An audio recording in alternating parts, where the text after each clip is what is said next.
Fight बैठ जाओ। अब प्रदीप चौधरी जी,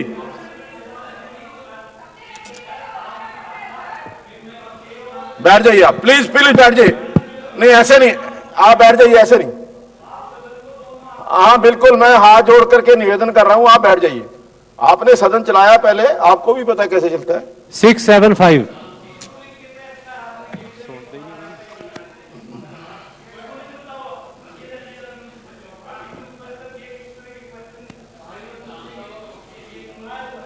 हाँ कोई बात नहीं, कोई मैं आप बताओ, आप कोट करो, आप भैया मेरा निवेदन किस चीज का, किस चीज? नहीं नहीं, मैं बढ़ा रहा हूं। प्रदीप चौधरी जी बोलिए। 675। 675। श्रीमान जी, हाँ, एक वक्तव्य सदन के पटल पर रख दिया गया है।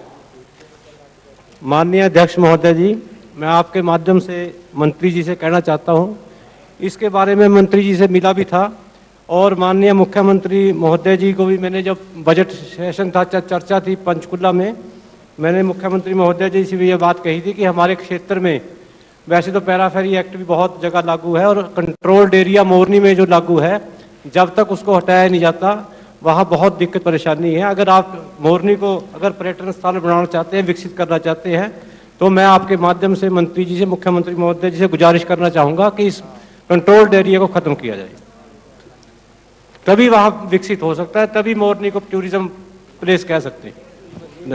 कंट्रोल्ड एरिया का तो प्रश्न नहीं था आपका। हाँ जी,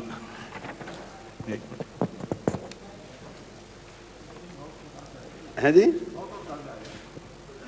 नहीं, कंट्रोल्ड एरिया का तो आपका प्रश्न नहीं था, आपका नहीं प्रश्न नहीं, दूसरा आप कह रहे विकसित कर रहे हैं हम। हाँ। विकसित तभी होगा जब मोरनी एरिया के आसपास कंट्रोल्ड एरिया खत्म होगा। ना तो कोई बना सकता है, वहां हुड्डा वाले चले जाते हैं, कभी किसी को तंग करते हैं, कभी किसी को घेरते हैं।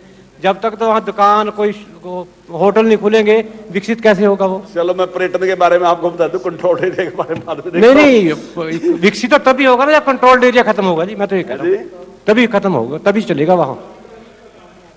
मोरनी में कंट्रोल्ड एरिया का क्या मतलब बनेगा? देखो आप सोचो, हुड्डे वाले वहां जाके घेरने लग जाते हैं मकान। टाउन प्लानिंग देखा जी, ये तो आपने मेरे से टाउन प्लानिंग ही तो कह रहा हूँ, टाउन प्लानिंग पर्यटन का पूछा था। नहीं, विकसित तो तभी होगा। मंत्री जी, उनका ये मांग है कि इस कंट्रोल एरिया को खत्म किया जाए, बस ये बात के ऊपर बस तभी वहां विकसित होगा जी। इस पे विचार कर लेंगे। हाँ, लेकिन जो हम कर रहे हैं ना जी, मैं एक दो बात आपसे वो बता दूं। हाँ। मैं सोच के आया था कि आपको कोई इंश्योरेंस दूंगा कि मैं आपके लिए करने लग रहा, पर आपने क्वेश्चन नहीं पूछा। मैं अपनी मर्जी से कह दूं, एक तो ट्रैकिंग एंड बाइसिकल रूट हम उस पर विचार कर रहे हैं और देखते हैं कि उसकी फिजिबिलिटी कितनी है उस पर। और दूसरा, पैराग्लाइडिंग और हॉट एयर बैलून की सुविधा, इस पर भी हम विचार कर रहे हैं कि कितना फिजिबल है। अगर ये सही है तो इस पर भी शुरू करना चाह रहे हैं। दूसरा, मैं आपको एक आश्वासन दे रहा कि होम स्टे पॉलिसी में लेके आने लग रहे, क्योंकि आजकल लोगों में बड़ी भारी ऐसी है कि वो रूरल एरिया में रहना चाहते हैं वहीं, और वो उसको ही देखना चाहते हैं। और कई प्रदेश ऐसे हैं जैसे हिमाचल, उत्तराखंड, सिक्किम, वहां बहुत ही पॉपुलर नहीं। हालांकि हमारी स्थिति उन जैसी नहीं है, ना हम उत्तराखंड जैसे हैं, ना हिमाचल जैसे हैं, ना सिक्किम जैसे हैं, लेकिन उसके बावजूद भी लोग काफी पसंद करते हैं। और हमारे लिए जो ये है मोरनी है, मैं समझता हूं शिमला से पहले सबसे अच्छा पर्यटन स्थल हमारे लिए ही है। और जबकि अब की बार टूरिज्म में बहुत बड़ा एक नुकसान हुआ सारी जगह, पूरे देश में, लेकिन खुशी की बात यह है कि हमारे पास बहुत पर्यटक आया अब की बार मोरनी में, मतलब पहले से भी ज्यादा पर्यटक आया। तो एक ही होम स्टे पॉलिसी लेके रहे जिससे ज्यादा लोगों को रोजगार मिलेगा, इसका मैं आपको आश्वासन दे रहा हूं। और दूसरा, ये जो मैंने कहा, इस पर भी विचार करें। अध्यक्ष महोदय, अच्छी बात है, क्योंकि होम जो गेस्ट हैं उसमें गेस्ट ठहरेंगे, अच्छी है ये स्कीम। मैंने आपसे बात भी करी थी, लेकिन मैं ये कहना चाहता हूँ कि इसकी जो ये रांद काट दो इसकी कंट्रोल एरिया की, बहुत विकसित होगा, बहुत वहाँ फायदा लोगों को। मुख्यमंत्री जी ने उन्होंने कहा कि विचार करेंगे इसके आप, मैंने कहा कि विचार करेंगे। हाँ, बस इसको आप खत्म करो। धन्यवाद।